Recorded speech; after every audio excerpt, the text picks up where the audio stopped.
When I first came to Christ, nobody warned me about the... This is teaching for women. So, you are saved by works, by good works, not works of the sacrificial law, but the good works in Ephesians 2 and Titus 2. For there are good works, for believing on the Son is obedience. The Bible tells you that Yeshua will become a stumbling block for both houses, the house of Judah and the house of Israel. The Christian church is the house of Israel. They go too far to the left. They say, the Bible tells you, do not go to the left and do not go to the right. The path is narrow. And to love God with all your heart, soul, and mind, Yeshua's first great commandment, that wasn't a new commandment. He quoted the Old Testament. Because you don't know what was prophesied of the Messiah, you think that you're saved by lasciviousness in Jude chapter 1, verse 4. You've turned the grace of God into lasciviousness, which is unbridled lust, wantonness, shamelessness. The fable that you don't have to do nothing. You don't have to be obedient to enter into the kingdom. You call obedience work. There's a law of the spirits in Romans 8 that you're ignorant of because you think it's the law of sin and death. Because Yeshua became a stumbling block to you because you listened to your Jeremiah 23 pastors who scatter his flock, teaching burden of the Lord. What is burden of the Lord? For this is the love of God, to keep his commandments, and his commandments aren't grievous, they're not burdensome. Yeshua told you to search the scriptures in John chapter 5, for in them you'll find your eternal salvation. It was what was testified of him. He tells you where to go look and see at the end of that chapter in verse 46 and 47. If you do not believe Moses' writings, you will not believe what he tells you. Because Moses wrote in Deuteronomy 18, verse 15 through 19, that Jehovah would rise up a prophet from amongst them, of thy brethren. They were to hearken unto that prophet, and he would give them everything desired at Horeb in the day of the assembly, saying, let me not hear that voice anymore, that I die not. Because Jehovah spoke to them at the rock of Horeb and gave him his covenants. Yeshua was prophesied to give him everything desired at Horeb. The 10 Commandments, Deuteronomy 4 through 6. For they didn't see a similitude, they only heard a voice, and he declared unto them 10 commandments, and he wrote them on 2 tables of stone. The sacrificial law was added after Horeb, when Moses went up on the mountain, because they feared God. They did not want to hear his voice anymore, that they die not in the day of the assembly at Horeb. So Moses went up on the mountain to receive the 2 tables of stone with the 10 commandments that God would write with his own finger. And by the time he came back down, they had transgressed with the calf, breaking his covenant. Moses threw those 2 tables of stone on the ground, signifying they just broke the covenant. And then they were giving the handwriting of ordinances that was against them in Deuteronomy 31, that Moses wrote in a book until they were finished. For a period of time as a witness against them, served the law, Galatians 3:19. The law, it was added, the only law added to the holy covenants. The law in sin and death, and Romans 8. Until the seed should come, which the promise was made, Galatians 3:19. The handwriting of ordinances that was nailed to the cross, Colossians 2:14. But he was prophesied in Deuteronomy 18 to give them everything desired at Horeb, refresh the covenants. At Horeb, the 10 commandments. Deuteronomy chapter 5, verse 22, he gave the 10 commandments with his voice, and he added no more.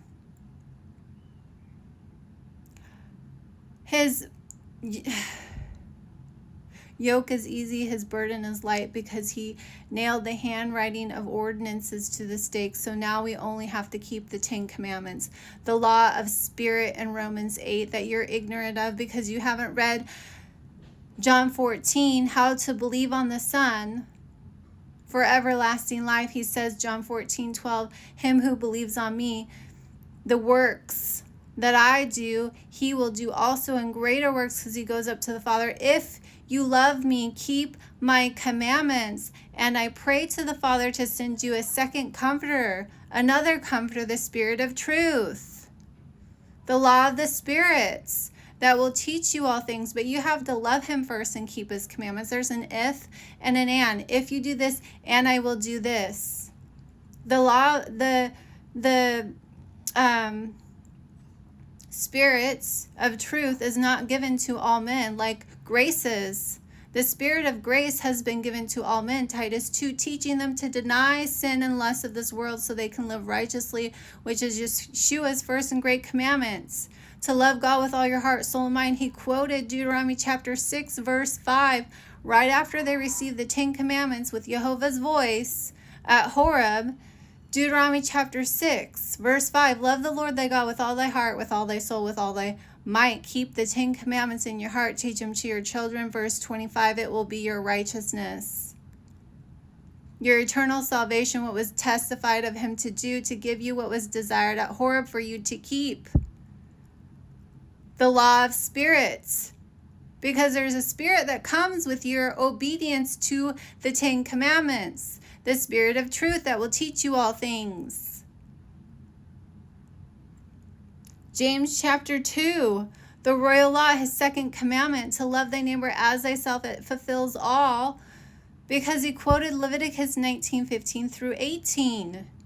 To do no unrighteousness and judgments. Do not have respecters of persons, or you commit sin, the royal law in James chapter 2. But love thy neighbor as thyself. Leviticus 19, do not honor. Leviticus 19 is not to be respecters of persons. Do not respect the poor and honor the mighty, but rebuke your neighbor. Rebuke them so they don't suffer sin upon them. Rebuke instead of stone. To do righteous judgments. Love thy neighbor as thyself. I am the Lord. 2 John chapter 1 tells you they're not new commandments, they're ones from the beginning. And James chapter 2 tells you faith without works is dead. Faith without works is dead, because there's good works in Ephesians 2 and Titus 2. For the grace of God, G5485, in the Greek, it means charis, especially divine influence upon the heart and the reflection in life. His conviction we are saved by. The conviction of God teaching you to turn away from ungodliness, sin, and lust of this world, the opposite of lasciviousness, which means unbridled lust, wantonness, shamelessness. Teaching you to deny ungodliness and lust of this world so you can live soberly and righteously. His Son's first and great commandment he gave you, were his righteousness, the 10 commandments. Obedience is faith and belief. Disobedience is unbelief. Hebrews 3 in your New Testament. So they couldn't enter into his rest for unbelief. For the devils believe and tremble, but they don't obey. They're not obedience. Revelations chapter 22 verse 14. Blessed are they who do the commandments, that they have right to the tree of life. Yeshua from his own mouth says, if you don't keep my sayings, his commandments, you do not love him, in John 14. For this is how we know him, in 1 John chapter 2, verse 3 and 4. This is how we know him, when we keep his commandments. And him who says he knows him and keeps not his commandments is a liar. And the truth, the Spirit of truth, is not in him. We are to eat clean and keep the 10 commandments. Those are the 2 covenants of promise in Ephesians 2. Because you don't know the law of spirit versus the covenants, the eternal covenant, as opposed to the sacrificial law, the handwriting of ordinances that was only nailed to the cross in Colossians 2:14. You think that you're saved by lasciviousness. You listen to your Jeremiah 23 pastors, wolves in sheep's clothing, that lied to you. And now you're telling people